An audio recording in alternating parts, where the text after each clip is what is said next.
আসসালামু আলাইকুম ওরহমতুল্লাহ। প্রিয় কুয়েত প্রবাসী ভাইয়েরা, আশা রাখি আল্লাহর রহমতে আপনারা ভালো আছেন। আসলে একটা বিষয় আমি আপনাদেরকে জানাইতে চাই।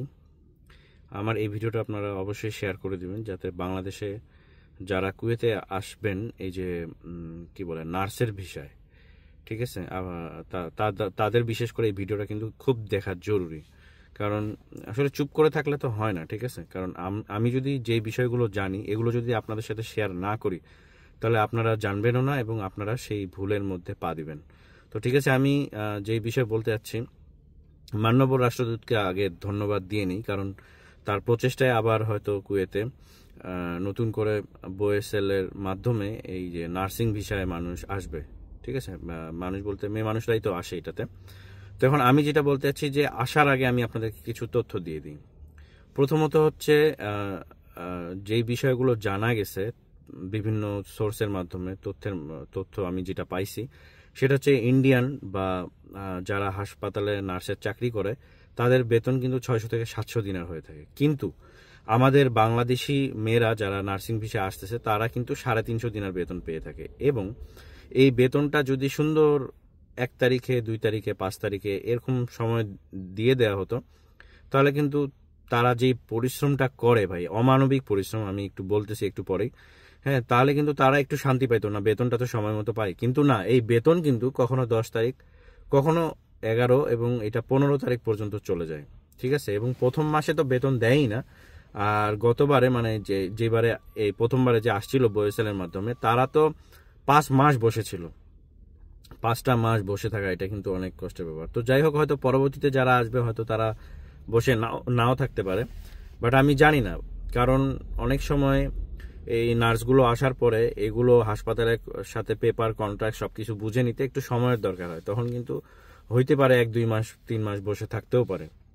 এখন পরবর্তীতে কি সমস্যাগুলো আমি বলতেছি। সমস্যাগুলো হচ্ছে এই যে ডিউটিগুলো, ঠিক আছে, নার্সদের ডিউটিগুলো অনেক সময় কিন্তু নাইট ডিউটি হয়। অনেক সময় বলতে একজন নার্সের দেখা যাচ্ছে দিনে যদি 15 দিন ডে ডিউটি হয়, কখনো 15 দিন কিন্তু নাইট ডিউটি, ঠিক আছে। তো 15 দিন তো না, এর মাঝখানে একটা করে অবশ্যই অফ ডে আছে। তো যখন একটা মানুষের ডিউটির চেঞ্জ হয়, এই যে দিন থেকে রাত, আবার রাত থেকে দিন, তখন কিন্তু তার ঘুমের ব্যাঘাত ঘটে। এবং এই ঘুমের ব্যাঘাতটা, মানে বিশেষ করে যারা নাইট ডিউটি করে, তাদের কিন্তু ইসলামিক নিয়ম অনুযায়ী এবং সায়েন্টিফিকভাবে ব্যাখ্যা করে দেখা গেছে, যারা নাইট ডিউটি করে তাদের কিন্তু আয়ু কমে যায়। এটা তো অবশ্যই হবে, ঠিক আছে। তার যেহেতু ঠিকমতো ঘুম হচ্ছে না, তো তাহলে তার হচ্ছে ব্রেন স্ট্রোক বা হার্ট অ্যাটাকের এইটার সম্ভাবনা বাড়ে যায়, ঠিক আছে। তাছাড়া হচ্ছে ব্লাড প্রেশার, তারপর হচ্ছে কি বলে, ঘুম কম হওয়ার কারণে আরো যেসব সমস্যা হয়, এগুলো হতে পারে। আর সব থেকে বড় সমস্যাটা হচ্ছে ডিউটি, ঠিক আছে। এই যে নার্সরা যে ডিউটি করবে, এরা কার ডিউটি করে? এরা মূলত হচ্ছে মহিলা, যারা কুয়েতের যারা মহিলা পেশেন্ট আছে, ঠিক আছে, তাদের কিন্তু দেখাশোনা করতে হয়। তো পেশেন্টগুলো কেমন আমি বলি আপনাকে। এইখানে এমন মানে বাজে অবস্থার পেশেন্টগুলো, যে আপনারা তো জানেন যে কুয়েতের মানুষগুলো মানে খায় দেয় পুরো হাতির মতো সাইজ, একটা 100-150, 200 কেজি পর্যন্ত ওজন। তো এই যে 150-180 কেজি ওজনের একটা মহিলার ডাইপার চেঞ্জ করতে হয়। বাংলাদেশে কিন্তু কোনো নার্স কিন্তু এগুলো করে না, এগুলোর জন্য আলাদা থাকে, ঠিক আছে। আচ্ছা, যদিও করে, তাই যে ডাইপার 180 কেজি ওজনের একটা মহিলাকে, একটা মেয়ে, এই যে ডাইপার চেঞ্জ করাটা, ঠিক আছে, তাকে উঠানো, লিফট করা, এটা কিন্তু অনেক কষ্টের কাজ। এটা অনেক কষ্টের কাজ, ঠিক আছে। এবং যেদিন ওরা এইসব কাজ করে, একটা নার্স পরের দিনই অসুস্থ হয়ে যায়, তাকে সিক লিভ নিতে হয়। তো এই যে সে অসুস্থ হয়ে যাচ্ছে, তার ব্যাক পেইন ধরতেছে, ঠিক আছে, এইটা সে যদি 2 বছর কন্ট্রাক্টে আসে, 3 বছর কন্ট্রাক্টেও আসে, ঠিক আছে, এবং সে যদি টাকা সেভ না করতে পারে, তাহলে তার এই পরিশ্রমগুলো বৃথা। সে টাকা বেতন পাবে, বেতন দেশে পাঠাবে, দেশের তার পরিবার ভালো থাকবে, কিন্তু সে যদি টাকা সেভ না করে, এই কারণে যারাই আসবেন তাদেরকে বলছি, আপনারা যদি টাকা সেভ না করেন, তাহলে এই যে কন্ট্রাক্ট শেষে আপনাকে আবার ফিরে যেতে হবে 2-3 বছর পরে।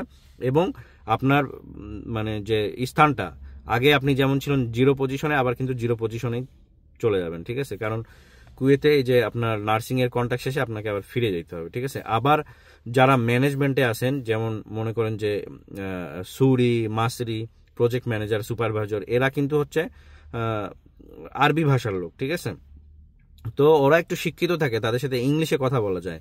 তো বাংলাদেশ থেকে নার্স যদি আপনারা ইংলিশটা শিখে না আসেন তাহলে কিন্তু আরবিটা শিখতে সময় লাগে, এবং তাদের সাথে কথা বলা বা মানে তাদের সাথে যে আপনি মন খুলে কথা বলবেন সেটা পারবেন না, কারণ ভাষা ভিন্ন। ঠিক আছে, আপনি বাংলা ভাষা শিখে আসতেছেন, মানে বাংলা ভাষা জানেন, কিন্তু এইখানে এসে ইংলিশেও তাদের সাথে কথা বলতে পারতেছেন না, তখন কিন্তু একটা সমস্যার সম্মুখীন হয়। এবং অনেক সময় দেখা যাচ্ছে আপনাদের ছুটির বিষয় নিয়ে, বেতন বিষয় নিয়ে, এগুলো নিয়ে সমস্যা হবেই হবে। ঠিক আছে, তো আমি বলতে চাচ্ছি যেটা, যে ইন্ডিয়ান বা আরাবিয়ান নার্সগুলো 600-700 দিনের বেতনে চাকরি করে, কিন্তু বাংলাদেশ থেকে নিয়ে আসলে তাকে 350 দিনের বেতন দেওয়া হচ্ছে, এবং তার থাকা খাওয়া বাবদে এই যে 300 দিনার বেতন বোয়েসেল রাখে দিচ্ছে, এটা কিন্তু একটা বিশাল অ্যামাউন্ট। 300 দিনার কারো থাকা খাওয়া কাটে নেওয়াটা আমি মনে করি যে এটা অনেক বড় একটা অ্যামাউন্ট কাটে নিচ্ছে, এবং বেতনগুলোও দেরিতে দেয়। ঠিক আছে, বেতনগুলো 1 তারিখে দিলেই হয়।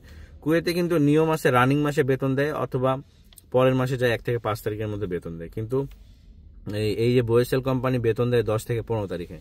এইটা বাংলাদেশে প্রায় প্রত্যেকটা কোম্পানি করে রাখে। তো আমার কথা হচ্ছে, কেন এই বিষয়গুলো সমাধান করা উচিত আর কি। আমাদের অ্যাম্বাসেডর সাহেবকে যদি উনি একটু কুয়েতিদের সাথে বা এই যে ম্যানেজমেন্টের সাথে এগুলো যদি একটু উনি কথা বলেন এদের সাথে, যে এই সিস্টেম, আপনারা একটা সিস্টেমে চলে আসেন, এইভাবে তো হয় না। ঠিক আছে, বা বাংলাদেশের বাণিজ্য তো নাই গেছে, কিন্তু আমরা আরো নিজেদেরকে তলায় রাখি। এক হচ্ছে ক্লিনাররা হচ্ছে রাস্তায় ভিক্ষা করে, এরা হচ্ছে ভিক্ষা করে, এরা কিন্তু মানে যেই বেতন এইটা দিয়ে তো চলে না, কিন্তু এদেরকে ভিক্ষা করার জন্য মানে ফোর্স করে, মানে জোর করে, সেটা হচ্ছে সুপারভাইজাররা। হ্যাঁ, ক্লিনারে যারা চাকরি করে সুপারভাইজাররা প্রত্যেক সপ্তাহে সপ্তাহে যায় এদের কাছ থেকে টাকা নিয়ে আসে। ভাই এমনিতেই তো বেতন 60-70 দিন, আবার তার কাছ থেকে যদি 10 টাকা 10 দিনার 20 দিনার করে সপ্তাহে সপ্তাহে নিয়ে আসেন, সে তো ভিক্ষা করবেই গেল। ঠিক আছে, আর ইন্ডিয়ান কোনো ক্লিনার আসলে তার বেতন হয় 150, কিন্তু বাংলাদেশিরা 60-70। সেম হচ্ছে নার্সের বিষয়, যেহেতু বলতেছিলাম যে বেতনটা 350 দিনার, এদের কাজ অনুযায়ী, এদের যে পরিশ্রমের কাজ হয়, এই যে ডাইপার চেঞ্জ করা, গোসল করানো পেশেন্টের, ঠিক আছে, এত ভারী ভারী রোগীগুলোকে লিফট করা, হ্যাঁ, এরা কিন্তু অসুস্থ হয়ে যায়। তো আমি ভিডিওটা লম্বা করতে যাচ্ছি না, এদের বেতনটা আরো বাড়ানো উচিত, নার্সদের বেতনটা বাড়ানো উচিত, এবং এদেরকে যেই কি বলে, এই হোস্টেলের যে থাকা খাওয়া, ওখানকার খাবার দাবার, এবং অনেক সময় হচ্ছে রুমমেটরা ভেজাল করে, গন্ডগোল করে। যেমন কেউ একজন নাইট ডিউটি করে আসছে, কারো একজন ডে ডিউটি, সে আসে কি করে, যে নাইট করেছিল সে ঘুমায়, কিন্তু সে এটা কোনো তোয়াক্কা করে না, তার ঘুমের ডিস্টার্ব করে, সে শব্দ করে, আওয়াজ করে। তো এইগুলো কিন্তু অবশ্যই দেখাশোনা করার জন্য যে হোস্টেল সুপার, এই বিষয়গুলো বাংলাদেশি ম্যানেজমেন্ট থেকে কিন্তু টেক কেয়ার করা দরকার আমি মনে করি। এবং এই বিষয়ে অবশ্যই মাননীয় রাষ্ট্রদূতকে হস্তক্ষেপ করতেই হবে। আপনি যদি হস্তক্ষেপ না করেন তাহলে এই ম্যানেজমেন্টগুলো কিন্তু কোনোদিনও ঠিক হবে না। ঠিক আছে, তো ভিডিওটা শেয়ার করে দিবেন সবার কাছে রিকোয়েস্ট থাকলো। ধন্যবাদ, আর বেশি কথা বাড়াইতে চাই না। ভালো থাকুন, সুস্থ থাকুন, এবং এই নার্সের বিষয়ে যারা আসবেন তারা এগুলো চিন্তা করে আসেন। ঠিক আছে, ভালো থাকুন, সুস্থ থাকুন, আল্লাহ হাফেজ।